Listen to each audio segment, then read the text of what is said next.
Cool. So I am new to growing microgreens. In fact, it was about this time last year that I attended a online webinar that was on how to grow microgreens. And I think it was advertised as grow fresh veggies in 14 days. And I was like, that sounds pretty cool. So that's what piqued my interest. And I got my first kits to start growing them and had a lot of fun with it. Got away from it for a few months during the summer, but kind of picked up more this winter. And I think with springtime, I just had this growing urge. So I started really growing microgreens. That I'll share some of this from the class. So I'm not like hugely experienced, but I think that's part of the reason why I'm sharing, because you don't have to have a lot of a green thumb, let's say, to do this. It's quite simple, and it's a fun, easy way to have some fresh veggies, and like I say, 7 to 14 days. So just first, a little definition. What is a microgreen? So a microgreen is different from a sprout, kind of related, but different. So let me just grab here a tray. These are cabbage microgreens. So you can tell that they're like little baby plants, smaller than, they're smaller than like a full plant, like if you were buying baby spinach or something like that in the store, definitely smaller than that, but much bigger than a sprout. And with sprouts, you eat the root, the sprout, the whole thing, the seed, whatever. With microgreens, you're only eating the stem and the leaves, and the root part you're not eating. You cut that off. So the other thing difference between them and sprouts is that sprouts, which I do some sprouting too, but sprouts are usually grown, or at least I grow them like in a jar, and then they're covered with something dark. They grow in the dark, and then you're eating them when they're just a little bit of a size. Whereas microgreens are grown in a growing medium, which can be a couple different things. I'll mention several different ones. But you're growing them in something like you would if you were like planting seeds in a garden. So that's another difference. And the time period, like sprouts, you're harvesting within a few days, where with microgreens, you're waiting until it's got some real true leaves on it, which is what you see here. Aren't these pretty? I'm so proud of my microgreens. Nice dark green color. Yeah, this is because it's been getting a lot of good sunlight the last few days, and so there's a really good amount of chlorophyll in here. Now, there are some different types of microgreens. I think that primarily what I am growing right now and have done mostly is ones in the brassica family, or you could say the cruciferous vegetable types. So that would be things like cabbage, broccoli, cauliflower, kale, mustard greens, radish, arugulas. Those are all kind of more in the brassica family. And those are really good. I'll tell you one of the benefits of those in a moment. But that's what a lot of the microgreen seeds are. But there are other types you can do too. For example, you can do like Swiss chard or beets or spinach, legumes. So peas are one. And I have some peas growing here. I'll show you. Lentils, most of your legumes you can do. Sunflower seeds are pretty common. Like if you go to restaurants, sunflower seeds are used in a lot of health food store and specialty restaurants as garnishes. And those ones are really tasty. I haven't actually done sunflower seeds yet. That's one I want to get into, but I haven't tried that one yet. I hear they're slightly more temperamental, but I'm looking forward to trying those. And then another type of microgreen you may have heard a lot about is wheatgrass. And that one is usually juiced, but it is also a type of microgreen. So there are lots of different types of seeds out there, and I'll tell you where you can get seeds and decide which kind you want to begin with. So let's first talk about some of the benefits of eating microgreens. And I'm going to pull up here a article.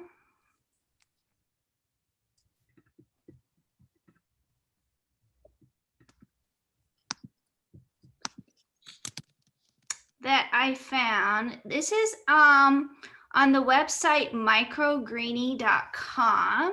It's on the health benefits of microgreens, and this photo is just really cool because it shows you a lot of the different types of microgreens. Like you've got some of this is probably either beets or Swiss chard.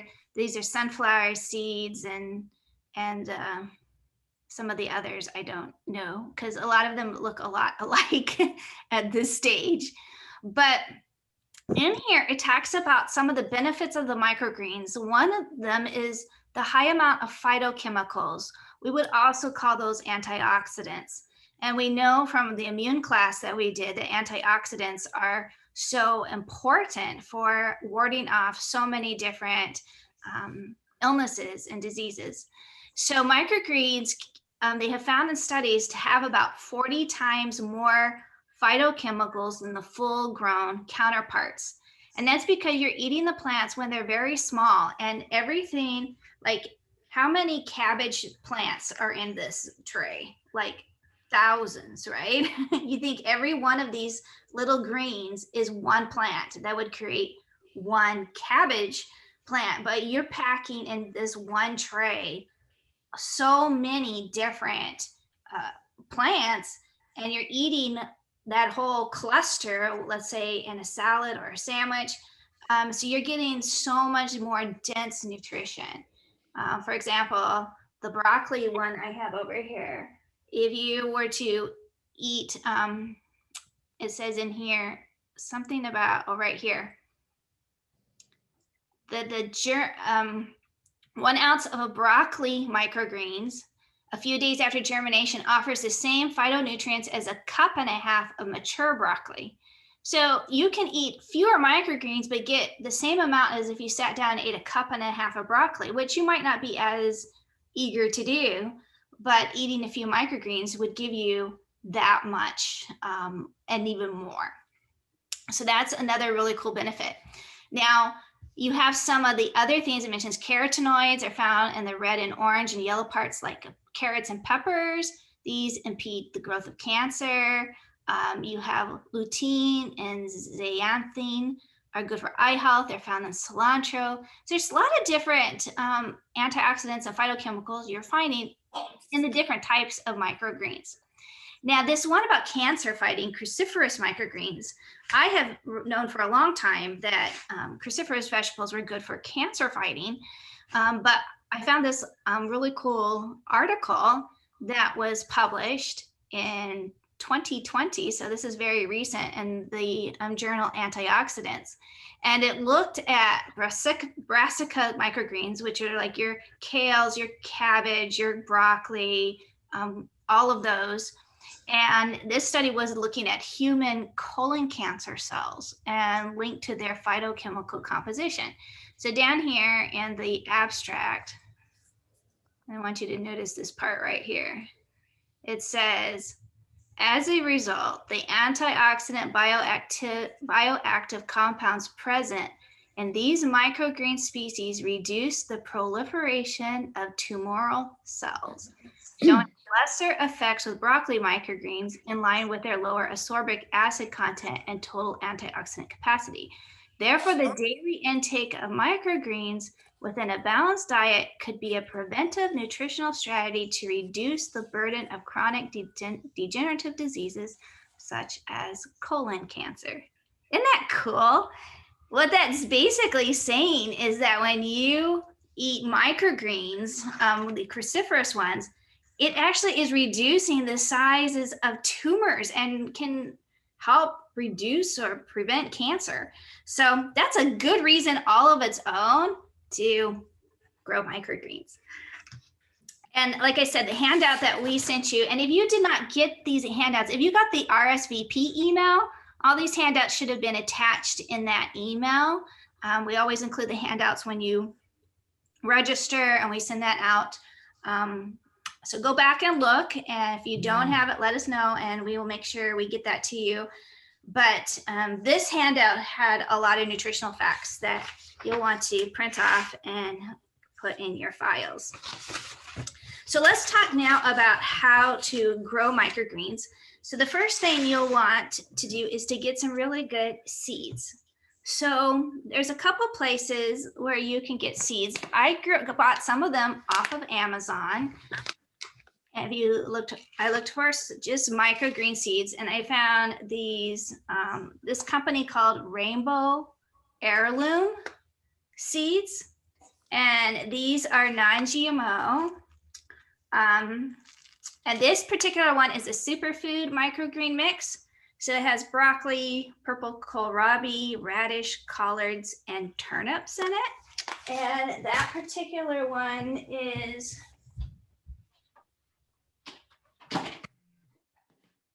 this batch growing here right now. So like you see, so many of them, they all look pretty much the same.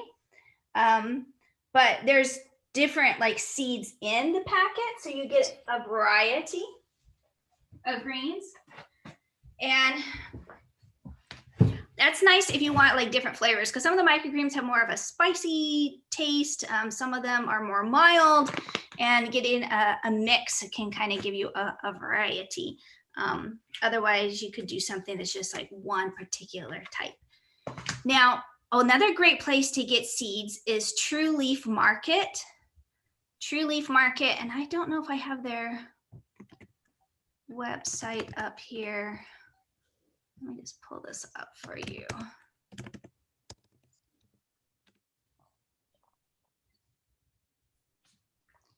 Okay. So if you go to True Leaf Market, is like a place where you can buy all kinds of seeds for your gardens, but they have a lot of microgreens on here and lots of different types. So you have beets here and radishes and types of lettuces and spicy salad mix and basic salad mix and on and on and on. And they're really not that expensive either. And you're getting a lot of seeds. So that's a place where you can get them. That's where I got these peas. I've got some Russian kale. I think I got these all through Tree Leaf Market. And then another place where I've gotten some of my seeds is here at the church. We run a food co-op that comes through Country Life Natural Foods. And if you ever want to order bulk foods, health foods, you can do that through us. And so I ordered through Country Life Natural Foods, which got delivered here. They're based on the west side of Michigan. Organic broccoli seeds, and it was a big bag, like a 3-pound bag. I mean, this is enough broccoli seeds to last a long time. I put it in a jar, which is why my bag is almost empty. But there's a lot of broccoli seeds in here, and that's another way. They have clover, broccoli, and I think there was a couple other options to get microgreens inexpensively. So there's lots of the website you showed us. What's that? What's that website that you showed us? True something? True Leaf Market. Okay, True thank Leaf you. Market.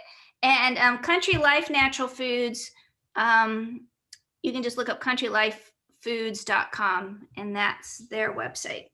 Stacy, I have a question. Yeah. When I grow mine, now, do they have to be refrigerated at all? Not until you harvest them. Okay, all right. I don't refrigerate them until I harvest them. So let's talk about the growing medium. When I first, the first microgreens I grew in coconut coir. So coconut coir is just like a soil medium, kind of looks like this. It comes in a block. So this right here is I bought off of Amazon, and you can buy these at any hydroponic store, which there are a lot of today, growing something different than microgreens. But anyways, seed starting mix. This is our organic seed starting mix, and this is basically just coconut coir with probably some additional nutrients put in it. But this block right here would make like a whole pail full, like a ton of coconut coir. So if you wet this down and it takes a lot of water and it swells and swells and swells, you'll have a lot. You'll need to store it, and you'd be only using a little bit at a time, but it would last you a very long time. Okay, so that is a very easy way to do it, and that is good, especially if you're doing some of your larger seeds, because they need to be in a soil medium. I wet it down till it's moist, not soppy wet, but moist. And that's how I use it. And I'll show you that in a second. The other way to do it, and this is newer for me, is to use a grow mat. And these are called jute mats or jute pads. So let me show you a sample here. I bought these off of Amazon as well, and you could probably find these at any hydroponic store as well. It's some kind of natural fibers, and there's no soil necessary. But what you have to do is you have to soak it first. So here I have a tray, a small tray, and my pad was soaked in water this morning, and so it's wet. And then you're just sprinkling the seeds directly on this, and it grows right on the surface. You don't have to have any soil at all. So for example, here with my little cabbages, if I pull this up, you can see that grow mat right here, and these microgreens are just growing right off of this pad. Now, one of the nice things about the grow mats is that it's very clean. Like when you harvest this, you don't have to worry about cocoa coir and dirt. You just are cutting right off of here. There's no soil, so it's very clean. And I think this is the way that they really do it when they grow these more commercially for sale. But it's a little bit more expensive because you might be able to reuse some of times them. If you maybe flipped it over, you might get one more use out of it, as long as you didn't have any mold problems. But you're not going to get as much usage out of it as like you would with the cocoa coir for long term. You can also buy it in big packs like this. These are like a large tray size. The first one I show you were 10 by 10 size. These are, I think, 10 by 20 size. But you can cut these down to the size that you want, depending on the type of container that you have. Stacy? Yeah. Yeah, I bought a whole roll of it, like 100 feet worth, off of True Leaf Market. So they now, so that's like a super economical way to use the jute mats. Yes. And like I said, the jute mats are really, really easy and very clean. So that's kind of a fun way I've just started to use. So let's talk about containers, because you can go invest in some more professional type of containers, but you can probably use pretty much anything in your house. So let me start with things that you already have, okay? So you go to a restaurant and you get a takeout. Right now, carry out is really common, and they send it home to you in something that looks like this, okay? This is just Thai food carry out, and it came with the lid, okay? Rather than throwing this away, we're gonna make this a microgreens tray. So all I did was cut the jute mat to size, soaked it, and now it's ready to seed. And I put the seeds on it, then put the lid on it to keep it nice and moist, put it somewhere warm until it sprouts. And then after a couple days, remove the lid, and then they start to grow. So that's what all these little trays were. It was just little containers that you already have. You might get, something like this. This is probably had like, I think this had mushrooms in it. Something that, you get these little containers from the grocery store. Here's another example. So these kind of things you can save and make these microgreen growing trays. So that is something using, and the nice thing about this size is it might fit in your windowsill and where it's going to get better sunlight. So that could be a benefit of that. But you can invest in something a little bit more fancy. So let me show you the one that is in our giveaway tonight.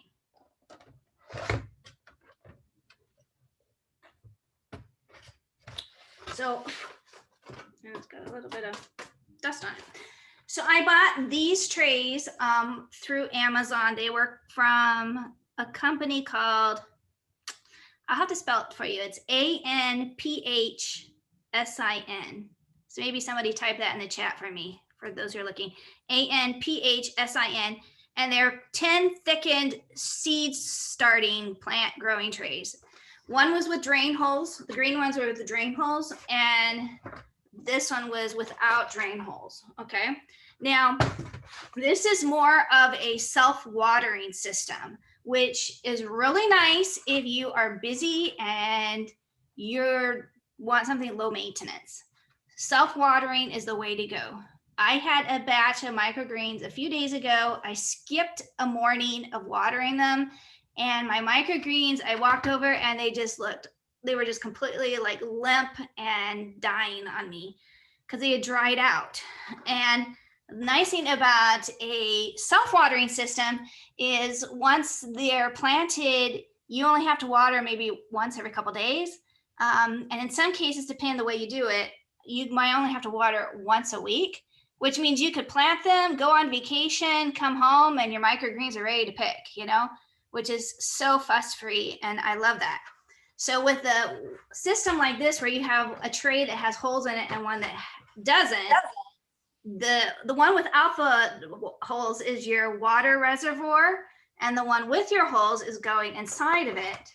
And then your mat is going on top of here, and the water is coming up from the bottom and keeping your mat moist. So you don't have to do the daily watering thing. I hope that makes sense. Now, let me show you about another way of doing this. And this was the way I first started when I did my first microgreens. And this is the way that in that little webinar class I took. So in that class, he suggested getting these, they call these growing drip trays. So you can see like down here at my garden station, let's walk the laptop over here. You see, I have my plants like started for my garden, and they're inside these drip trays so that when I water the plants, the water is just dripping into the drip tray, or I can water in the drip tray and it's then watering from below. So that's basically just what these are, drip trays. And you can get these very inexpensively anywhere they sell gardening stuff or online. So what you do is you start with something like this. This actually is a very deep reservoir compared to the one I showed you earlier. So you can put more water in here, and you wouldn't only have to maybe refill this maybe once, maybe possibly twice the whole life of the microgreens, okay? Then what you do is you get something that you can use as a shelf inside. This was just a yard sign, the kind of that you see for like yard sales and that kind of thing, campaign type of sign. Cut it into a 10 by 10 size, and then cut out a corner, because this becomes where you put your water in. So that's sitting inside as like a little bit of a shelf. Okay, like that. So the part that is the soil is just up here on the surface, but there's all this water down underneath. Then to get the water to moisten your microgreens, you have to have a piece of polyester fabric. This was an athletic t-shirt. These are the kind of stretchy, moisture wicking type of t-shirts. This is better than using a cotton t-shirt, which would deteriorate and rot after time because it's wet. This doesn't ever do this. You can use this over and over and over again. So I just cut that, and you want it to be long enough that it's hanging on both sides of your tray so that it's hanging down in the water. And you put this down inside your thing, just like that, see? And then you're just putting on top of here your coconut core. So you just put that on here, a very thin layer. We're talking like maybe 1/4 of an inch You don't need very much, just a little bit for the seeds to sit on. Once this tray is filled with water, and you would want to moisten your cloth here first. Then this cloth keeps wicking water from the reservoir and keeping this coconut coir medium moist all the time. So your microgreens are going to be moist going forward. And you really only maybe have to fill the reservoir once, possibly, because you've got it self-watering. So this is a really nice no fuss method. And you just need a couple things to create it, but it gives you some options. So we've looked at a couple different ways that you can use different containers you might already have, or maybe invest in something to create more of a self-watering system. Any questions so far before I move into actually the growing part? Terry, yes. Yeah, I use these, okay? I don't know if you can see them or not. Okay. Where you take them apart, like the ones you had. Uh-huh. But I was just leaving them out and eating them after, while they were gone. I was just eating them as is. You can't. Oh, because you're just doing more like a sprouting. They weren't actually growing in a medium, or was it just growing straight on the plastic?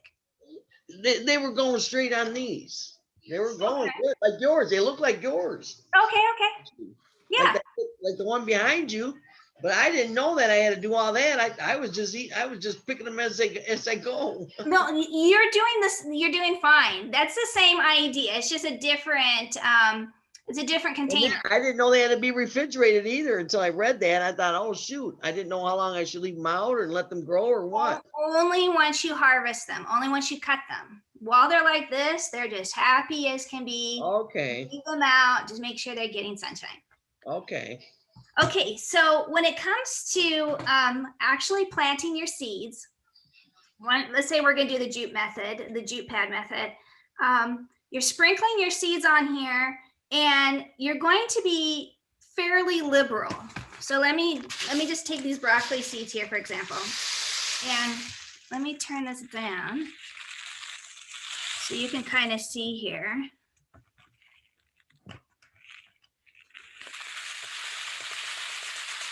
So, in the garden, you're like, they say you have to have this much spacing and all of this. But when it comes to microgreens, you're sowing them pretty thickly. So that there's very little spacing between them. I think that's probably pretty good.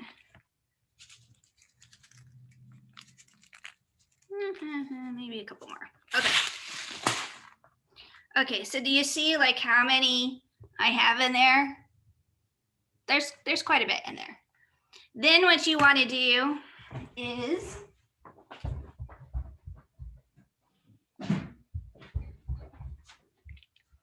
get your spray bottle and just moisten them. The pad is wet, like I said, but we're just going to moisten the seeds. Because the two things they really need to germinate is humidity and warmth. And then you want to cover it. So wherever my lid went, well, we'll just use this lid for now, although I don't think it's the right one for this container. But just for purposes, we're going to use this one. So then once it's covered, you would want to put this somewhere where it's going to be warm. And that might be a windowsill or somewhere near maybe a heat register, some warm place. And you don't really need sunlight. In fact, seeds actually do better if they are dark. So you might even consider like putting something over it that's dark, like another black lid, or in the case of these, you might put another black one on top, so that you're keeping it dark until they germinate. And that might only take a day or two, depending on how warm it is. They could sprout pretty fast. I had a batch. I started these, I think it was on Monday. So these are only like 3 days old. And when they first are beginning, this is actually in a coconut coir base. And this is with a method with the fabric. So you notice how they look a little bit, you see these white fuzzies? I don't know if, can you see that all right? Mhm. So these white fuzzies is actually the roots. And don't be alarmed by that. Some people see that and they're like, oh, I've got a mold problem. This is not mold. This is just your roots creating this white fuzz. Mold is very different. And I had a batch that molded. And I had never had that happen before. And now I know what it looks like. With the mold, it becomes way more kind of slimy and it stinks. And everything started to kind of like die around it, you know, like the middle of my microgreen tray just like collapsed and everything got wet and like gummy and icky. And it's because I had watered from above. And that's really not good. I learned the hard way because I had always done the self-watering method. And so I never had watered them. But once I started with the jute mat, I was watering it from above. And that's when I got that mold problem. So the way to prevent that is to water from below. So in the case like with this and with the jute mat, just lift up your jute mat and pour in a little bit of water here on the base, just enough that it gets the pad wet again. But you don't want this part getting wet, because if this gets wet, then you could get mold problems, especially if it's very thickly planted like this one is, and there's not a ton of airflow in there, you will get mold.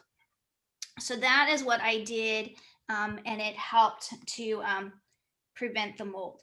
So water from below, whether you're doing the self-watering method with the holes in the drip tray, or you're doing the fabric, or you're pouring a little water in the bottom, water from beneath. I had a batch that got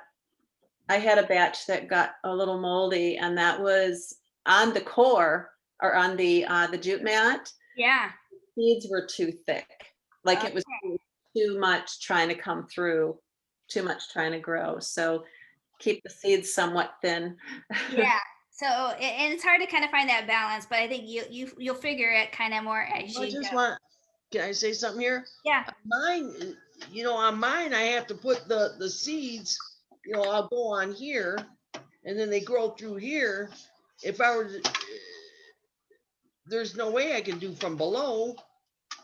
My directions don't tell me that. Yours seems more like a sprouting tray. Yeah, okay. I have here a sprouting tray I bought, and these are pea shoots growing in it. And let me turn this down so you can kind of see. So it's got like a reservoir down here that has water in it. And then this has just holes that the roots are growing down through. Yes. There's actually no soil medium at all. So this is more of like a sprouting tray thing, but you can use these for microgreens or wheatgrass too. Well, how are you watering yours? Oh, see, I was just watering right on top of them. I was. Okay. Well, as long as you're not having any issues with mold problems, you're probably fine. Now, these pea shoots got to be harvested. I've been keeping them because I wanted to show them to you all, but these are definitely ready to get cut. And you just use scissors just to snip them off. And you want to snip the very bottom part might be a little bit tough. So probably about a third of the way up is where you would do them. And if you like the taste of like fresh garden peas, oh, that's what these taste like. They're really good. You just on the bottom, do you water so that the water touches them? Well, the roots on those are down pretty deep right now, so they're kind of in the water. But yeah, I made sure the water was enough so that the roots could touch it so they wouldn't dry up. Okay, all right. Yep. I read somewhere that the pH of the water is best if it's about 6. I've never tested the pH of my water, so but I guess that's the optimum pH for growing microgreens. Now, let's just talk for a moment about just the lighting. Like I said, there's a blackout period when you're first growing them or germinating them, that they don't need any light. But once they are starting to sprout and some little leaves are forming and they're going to look very yellowish because they don't have any sunlight. That's when you definitely want to get them into the sunlight. So putting them next to a very sunny window, or you can do lights. So you can see with my setup down here, I actually have some little LED lights over them. That's actually for the plants going in the garden, but you could do the same setup. Or you could use, let's say, a desk lamp and put that over it. Or if you've got over the counter lighting, you could put it underneath that, somewhere where they're getting some extra light. And this might be especially important in the winter time when there may be a lot of cloudy days and you're not going to get as much sunlight coming in the window, because you want them to get nice and green. And that's when you know the chlorophyll is really good. And they will try to grow toward the light. So you might have to flip the tray around a few times because of that phototropism thing going on as they're reaching for the light. Doesn't it, Stacey, doesn't it need to be like a grow light type or natural light? I think that is best. I think that's best. But if you didn't have something like that, you could try using another type of light at first just to see, or if you're just trying to supplement the light, like maybe they're not getting quite as much light coming in through the window. But you can definitely invest in those things if you want to get more into it. Stacey, one question. I'm so sorry. How long do you usually let yours grow? When do you know when to harvest them? Yes. So when they're about 2 to 3 inches tall. So these ones right here are about 2 inches right now. And when they have a nice set of full leaves, you can harvest them. I'll show you one that's a little bit farther behind, and that's this batch right here. You can see these ones are a lot shorter. So they're only maybe an inch high. I'm gonna let these go another 4 or 5 days, and then they'll be ready. So you kind of can pick them when you want. And if you can't get around to them right away, just let them keep growing, you know? When they have good foliage and when they're about 2 inches in. 2 to 3 inches, yeah. And the peas, of course, are going to be taller, and the sunflowers will definitely be taller too. And then you cut them with scissors, just the top. With scissors, yep. And then you can make sure they're dry before you put them in the fridge, because you don't want to have any mold issues there. So make sure they're dried off before you put them away, and then you can eat them. You know, they're going to stay good for at least 10 days in the fridge.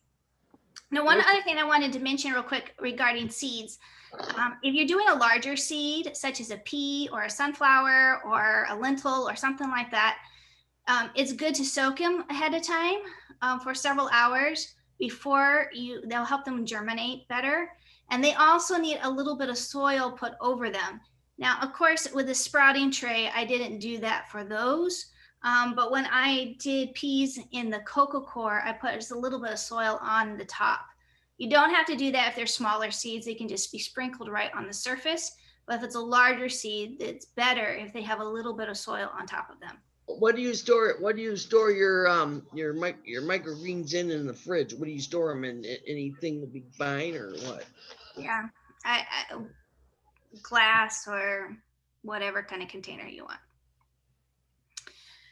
Okay, the last thing I'll mention is recycling. Everything, the jute mats, the what's left of the roots and everything can go in your compost bin.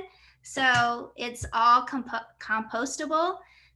So recycle everything. If your mat or something had mold on it, or your container, you had a mold problem, I would disinfect it before using it again, so you don't spread anything to a new batch, because that would be really sad.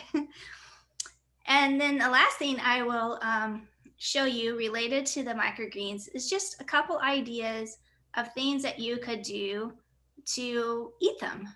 So if you just do a little Google search for microgreens recipes, you can see people put them on avocado toast or in salads. They use them in garnishes on other types. Here's a roasted acorn squash they have it on. You can do in sandwiches or wraps. One of my fun ones is to put them on a pizza after it comes out of the oven, just putting something fresh on it. So there's so many different things. You can put them in your pita pockets or in your tacos, or on a soup, or you can put them inside of something you cook. There's so many different ways that you can use them, and you're just getting so much nutrition through them. So maybe just Google a couple of pictures and give yourself some ideas of things that you can do with your microgreens. Another question here. How far down do you cut them? I cut them just above the surface. If I'm using the jute mat, you can cut them down quite low. If you're using the coco core, you can't cut them quite down as far, or you get too much soil on them and then you have to clean them a lot. So that depends on the medium you're using. So you're going just above the thing then, cutting them. Yes. Yes. Well, I hope that was helpful for everyone. And if you have any other questions about that, feel free to let us know, text us or email us. If you're having any difficulty with it, we can kind of walk you through that. But I think it's a fun way to use them. And of course, we have this one recipe we gave you, the salad. And this is an awesome recipe. I've made this a couple times now. I really like that it has the blanched asparagus and garden peas in it that are not cooked. They're just frozen and thawed. And then you have your microgreens and spinach, a lot of fresh spring veggies with a very light dressing on it. So it's a great way to eat those microgreens and eat some kind of a fresh spring salad.